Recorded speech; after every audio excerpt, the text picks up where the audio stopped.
Join nearly 1,400 entrepreneurs and students at the 2013 Collegiate Entrepreneurs Organization National Conference in Chicago, October 31st through November 2nd. Visit CEO.org for more information. That's C-E-O.org. This is Michael from Collegiate Entrepreneurs, joined by Ronald Hickland Jr., Manager of Technology at Ebonite International. Ron, thanks a lot for joining me and for agreeing to speak at the 2013 CEO National Conference. Hey, Mike, thanks for having me on to talk. Thank you. Tell us a little bit about yourself and your role at Ebonite International. Well, yeah, as you mentioned, I'm the Manager of Technology at Ebonite International, and basically what that means is Ebonite International is a bowling ball manufacturing company. We manufacture about 60% of the world's supply of bowling balls, and I'm in charge of basically the research and development side of that business. What it comes down to is we have 4 different brands, Ebonite, Hammer, Columbia, and Track, and I'm in charge of making sure the product performance of the products matches what the individual brands are looking for. And how did you first get started with the company? Well, when I was 15 years old, my dad has always been a big-time bowler, still is to this day, actually, and when I was 15, I actually met a bowling ball designer at a tournament that my dad was at. And I was kind of curious about, kind of what he did and how he got to do it. And I thought, man, you got a really cool job. It's something maybe that I'd be interested in doing. I kind of asked him some questions about, well, what do you need to do to be able to get to your position, which was designing bowling balls at the time. And he said, hey, well, you need to, you got to go to college. You got to get a degree in chemical engineering if you're interested in working on the outside of the ball or the cover stock, or mechanical engineering if you're interested in working with the inside of the ball or the core. And you're going to have to figure out a way to stay in contact with as many people in the bowling industry as possible, because there are very few positions like bowling ball designers in the world. And as a matter of fact, there are only 4 people in the world that design bowling balls. So have you always been creative and entrepreneurially minded, or has your career path been more of a product of your passion for design and engineering and also bowling? I've always kind of been that way. It's funny because, as a kid, I remember grabbing Legos and playing with Legos and building all kinds of things with my Legos and thinking, well, what if we did this and what if we did that? And I've always kind of had that entrepreneurial spirit. I've always kind of thought, how can we take something and make it better? I've always asked the question, why? How does this work? I like taking things apart, which as a kid can get you in trouble sometimes. But, as you get older, understanding and learning how to take things apart and put them back together can become a real good asset for anyone to have. So what are people's reaction when you tell them that you design bowling balls? Well, the typical question is, hey, well, I thought that they're all round, and they are.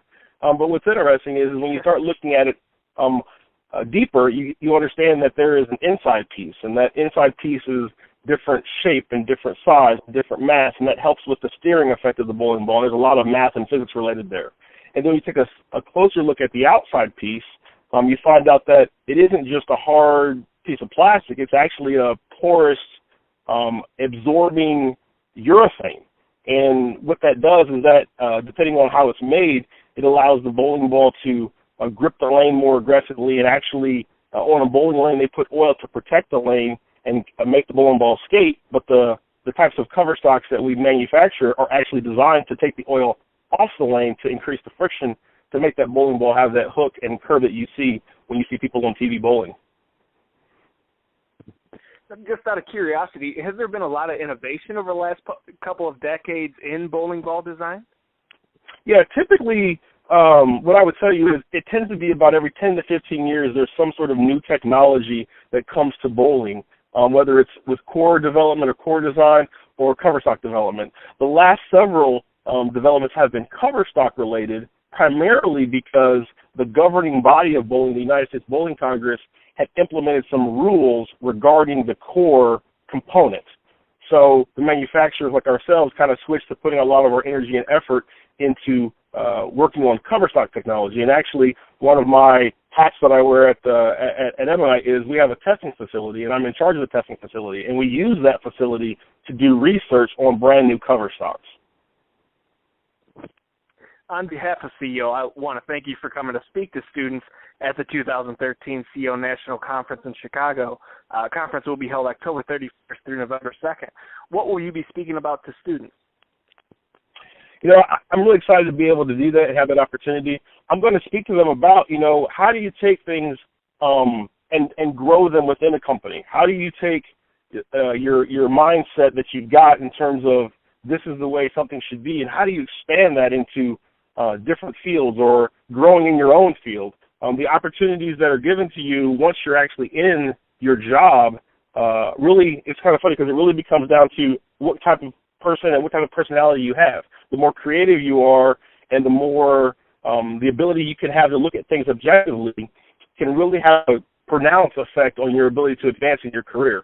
One of the things that I will share with them is kind of how I got to my position specifically and what I've been able to do as a result of being able to get in my position. So I'm really excited to be able to share with the students, kind of that progression and transition, and hopefully be able to inspire them to be able to give them some tips to be able to get them to get what their dream actually is as well.